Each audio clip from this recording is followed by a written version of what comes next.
So it finally happened. The long-awaited Apple Keynote of 2017 finally happened. The release or the announcement of Apple's latest technologies.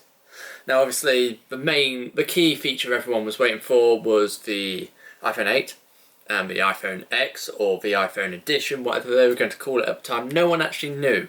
There was plenty of speculation as to what it would be called. Obviously, now we know it's called the iPhone X, as can be seen here. Happen to have all the prices up on the screen. So yeah, the iPhone 8, 8 Plus and the iPhone X was announced. The Apple Watch Series 3 with cellular and GPS. The Apple TV 4K was also announced. Now let's see what else was announced. I can't actually remember if there was anything else. I did watch the keynote and I realised I'm a few days behind. However, I just haven't had a chance to do it. So, yeah, my thoughts. iPhone 8, 8 Plus. They look nice. Shame we are practically still on the same design of the iPhone 6 and 6 Plus. Now I have the 6 Plus. And the only difference in my mind between the two phones is one's got a glass back and one hasn't. I mean, obviously the iPhone 7 Plus and the 8 Plus have got the new camera. They've both got bigger cameras than the 6 Plus and the 6S. And all of that. However, in reality, is it much of a difference? My personal opinion, it isn't really.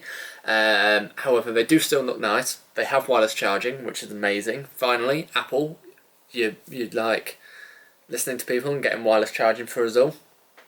So that's great. Apparently improved cameras.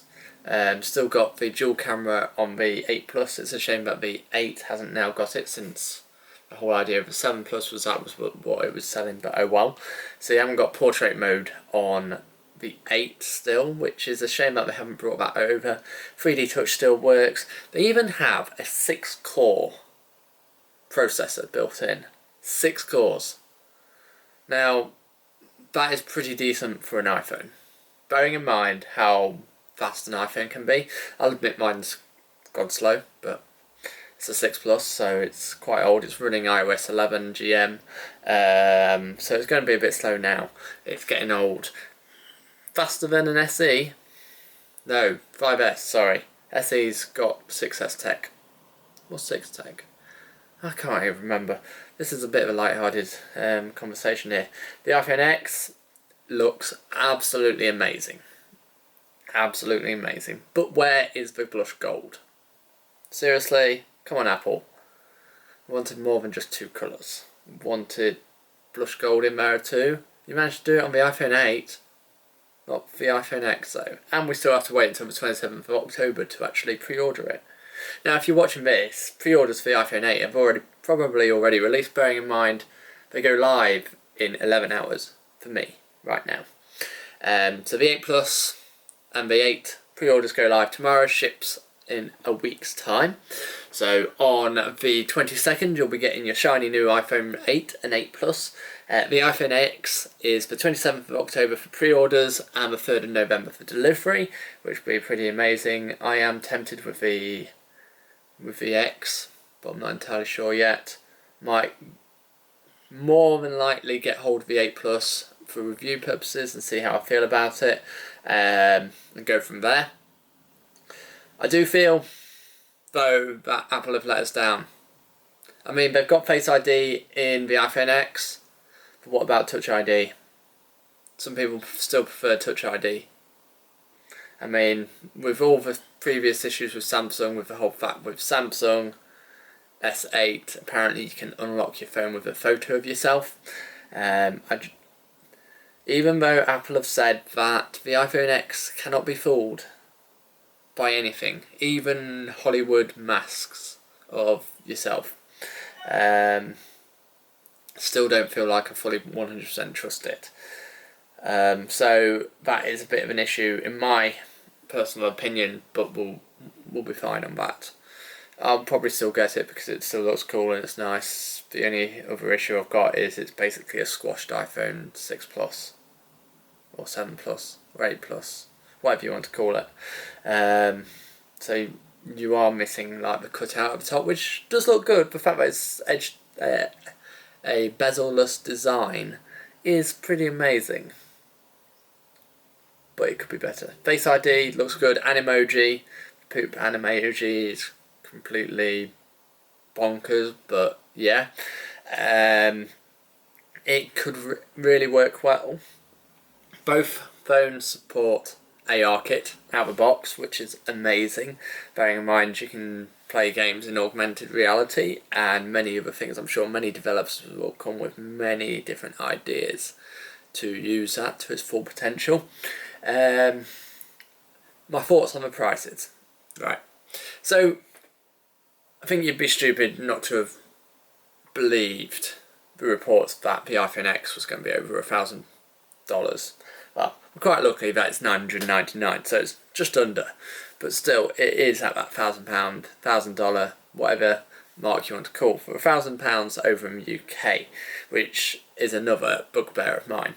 The biggest issue I've got is 150 extra pounds just to go from 64 gig to 256.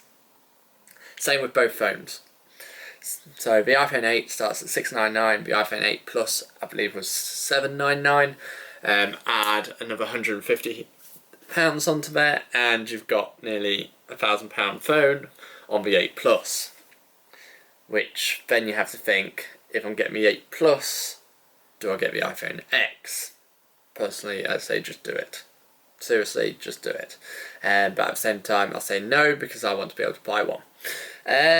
So that is one interesting thing. The fact that the other phones have dropped in price, as you can see. I'm not sure if you can fully see that. So the iPhone SE dropped down to $349, iPhone 6s to $449, and iPhone 7 to $549. So they have had price drops. However, it still does not explain why it's $999. And then there's the issue of the exchange rate. Now, exchange rates aren't great for the UK due to Brexit. Now, we're not going to go into a conversation about Brexit, but Brexit has caused the conversion rates to, exchange rates to be really, really awful just lately. However, that does not give Apple permission to charge £999, which means that the iPhone X is more like £1,100, or dollars, sorry. So already you're charging a lot more. I mean, the iPhone X should only be like £800. But other than that, you can't really do much else about it. But yeah, it's good to finally see that this device does exist. Apple have truly gone for a bezel-less design. I still can't believe it. Struggling to believe it. But it does look good. And yeah. Now, their wireless charging solution, their AirPad, I can't quite remember what it was called, AirPower, maybe. I do have issues with it because by the looks of it, it only works with, obviously, the iPhone range with wireless charging, but when it comes to the Apple Watch, it looks like it only actually works with the Series 3. I have the Series 2. I'm not going to buy it if it doesn't work with Series 2. And to be fair, I probably won't buy it anyway. Although it would be nice just to be able to wireless charge everything all in one place. And on to the Apple Watch. Talking about the Apple Watch. So the Apple Watch Series 3 got released and it now includes LTE cellular built into the phone. The watch. Which is pretty amazing, bearing in mind they used the screen as an antenna because they had to find some way of doing that with the lack of space, and the computer has gone off. So that is pretty decent with that. So all in all, the iPhone 8, the iPhone X, the Apple Watch Series 3, what else? So you got the Apple TV 4K, which is great. I mean, there's been a price drop on the normal one. I do have the normal one. I use it not as much as I should. Personally, if you're going to get an Apple TV 4K, make sure that you're going to use it all the time. I mean, it's not expensive, but it's not going to be cheap. Well, It's cheap-ish. I mean, it's only going to be worth it if you've got a 4K TV as well, which I do not have. I have a standard HD TV, so it's not going to work out well for me. So, yeah, that really is my real sort of roundup. I have to say, the start of the keynote, I think, hit quite a few people in a good way. Slightly emotional because it's 10 years since Steve Jobs released the original iPhone. And obviously Steve Jobs hasn't really been around due to his unfortunate death. And it was only fitting that Apple paid tribute to him. I mean, they named the theatre after him. They even used him to open his own theatre, which was really something. So yeah, the iPhone 8, the iPhone X, the Apple TV 4K, the Apple Watch Series 3, and the Steve Jobs Theatre. All amazing things that Apple have either announced or shown off on the event back on Tuesday. And with that, I have to say, I'm torn between the iPhone 8 Plus and the iPhone X. Personally, yeah, it's a hard one to decide. So tomorrow at 8 AM I will be pre-ordering the 8 Plus and waiting for that to arrive next Friday. So with that, I am going to give you one question, guys. Out of all the things that Apple announced on Tuesday, along with the accessories, out of all the things, what was your favourite product and why?